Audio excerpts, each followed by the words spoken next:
Hey kids, Grandpa here. Well, it's a fun day up here in Alaska today. I'm taking care of all of the errands that I needed to run. Got all of my pre-trip things that I needed to get done completed today. Got the truck registration done. That was a whole lot cheaper than I thought it was going to be. The price they gave me was a whole lot more than what I actually got charged. Turns out up here in Alaska, there's two different ways you can take care of your vehicle registration.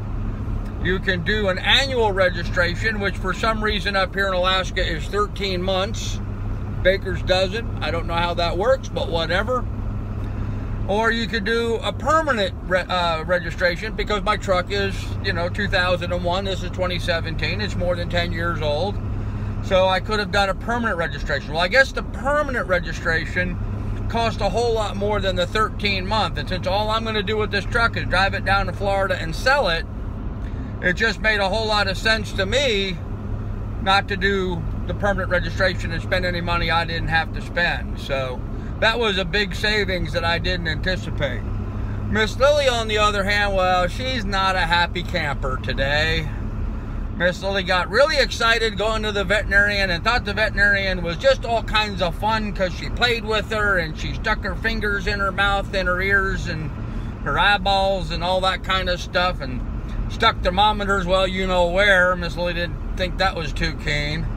And everything was going fine until she got her rabies shot, and she wasn't too happy about that. And now she's kind of moping here in the truck because she got stuck by a person, and she's mad at human beings, I think, right now. So actually, it wasn't all that bad. The vet did a really good job, had the needle in and out. I don't think Miss Lily really even noticed it, but she's just kind of chilling right now. I think the impact of having the rabies shot, probably making her feel bad a little bit. So she's in the peak of health, though. Nothing wrong with her at all. The vet did say she's a little bit overweight. She suggested that Miss Lily lose a couple of 3 pounds. She's 70 pounds, and the vet thought she should probably be around 65 pounds. So maybe she'll have to go on a diet along with Grandpa. So that was it. Got truck registration done, got Miss Lily to the vet, took a shower, paid some last minute accounts, some bills and stuff, got things straightened out. With my real estate license, I have to pay for my membership to the multiple listing service. And as a general rule, I've just, they send me a bill and I pay it every month. Well, today I put it on auto pay. I hate auto pay kind of things, but I set it up on auto pay because I'm not going to be here to send them the check. So, and I need to do that because I'm keeping my farm on the market, and as a realtor I have to keep it on the MLS, so I got to pay them every month. But that is what it is. So, wow, we got traffic here. This is sort of odd. A lot of construction going on the road, so I'm stuck in traffic. Anywho, cold, chilly, cloudy, overcast, breezy today. Looking forward to being out in the wind that doesn't burn my cheeks, Really looking forward to being out in the warm tropics. Oh, talking about being in the warm tropics, I made it aware to everybody on my videos that I had 3 openings for somebody to come and spend some time with me in the Bahamas on the boat.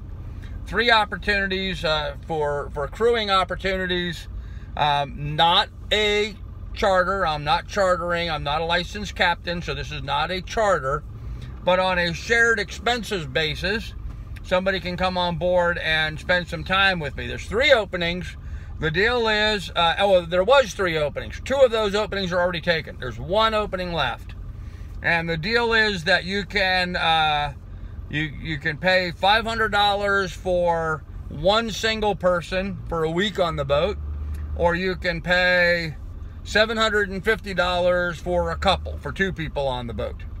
And that's meals, alcohol, all the expenses, boating expenses, everything we run into while we're out on the boat. And we're going to go sailing, and we're going to go fishing, and we're going to go scuba diving, and we're going to go snorkeling, and we'll go lobstering, and we'll play around with the boats and the dinghy, and we're just going to have a ball. The boats that I'm looking at, every one of the boats that I'm looking at will have a nice, comfortable cabin, nice, clean, comfortable cabin for you to stay in. I actually prefer sleeping in the middle of the boat, so I'm not big for getting up into V berth or getting into the back quarter berth cabins. I like to sleep in the middle. So, but it'll be a nice, comfortable bed, clean bedroom for you. Sheets and pillows and all that stuff will be there. Very light blanket. You're not going to want a heavy blanket in the tropics. But we're just going to have a lot of fun. We're just going to have a lot of fun. So.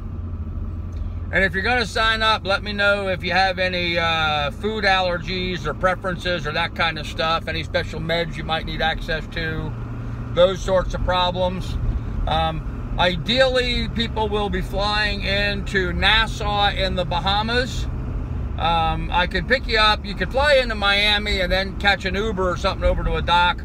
But then we have to waste, a day going back and forth between Florida and the Bahamas, and then if there's not a weather window, that becomes a problem, and blah, blah, blah, blah, blah.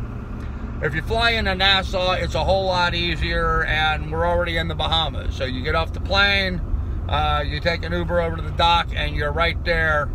I'll meet you there at the dock, and we can head out immediately, and it was just going to be a lot of fun. So think about that. Just one spot left available. Grandpa's got everything I need to do up here done as far as running errands and stuff.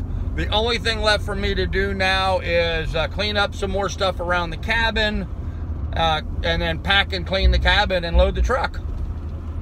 I got a hitch rack the other day from a fella up in Anchorage. That was really cool. Got it all assembled. I have this big plastic tote made by Rubbermaid. Things 5 feet wide and like 20 inches deep and 20 inches tall or something. It's this great big huge coffin-like tote that my ex-wife and I bought. Gosh, we bought it for a camping trip where we had it on the roof of my Suburban, and we drove from Ohio out to the Rocky Mountains and through the Midwest and back to Ohio. That had to be 1995, 96, something like that. Well, I still have the tote.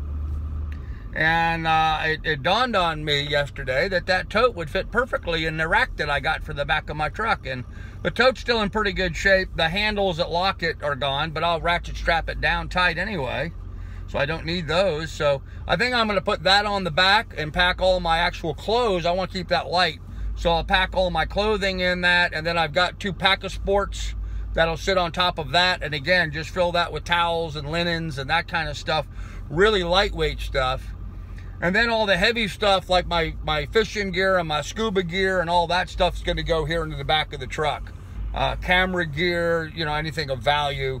If I have an accident and someone hits that tote or something, or it breaks, it's just clothes and towels and stuff. Nothing there is going to get destroyed. Or if somebody comes along and cuts it off the back of the truck and steals it, they're going to get a bunch of 4XL clothes that probably won't fit them, and a bunch of nasty old towels and sheets and stuff. So not going to be a big score for anybody stealing that stuff.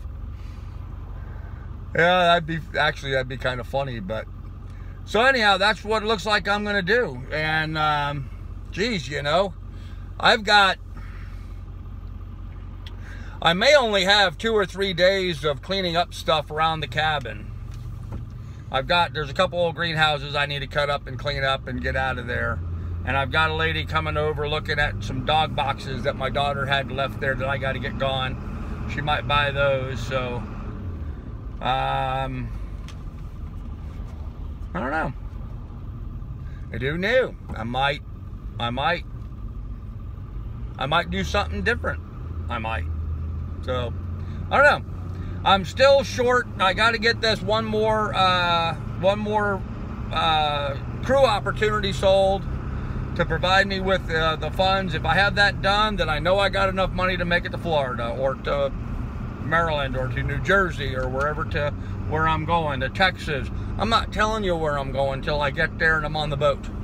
I'm not going to put myself in a position to let these trolls screw up any deals I'm working on. So, gonna be a fun time though. Gonna be a fun time. You'll know because I'll be talking while I'm en route, but I'm not going to tell you anything about the boats until I'm on them and made my deal. So And maybe I will look at a couple or 3 boats and then decide. Maybe I'll just drive right down. There's one boat in particular that I kind of like. Much smaller than what I was thinking, but still certainly bigger than any sailboat I've owned before. I owned a 30 and a 31. This was a 32. Apparently I've got 1 foot isms. You know what isms is? That means, you know, 1 foot more than the other foot isms. So, yeah, apparently I got 1 foot ism. So, we'll see.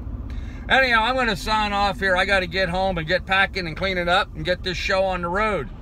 So if you like this kind of thing, please do like and subscribe. And if you want to go sailing in the Bahamas this winter, have a great vacation for you and your wife. It's $500 for a single person, $750 for a couple. And it's a full week of whatever you want to do.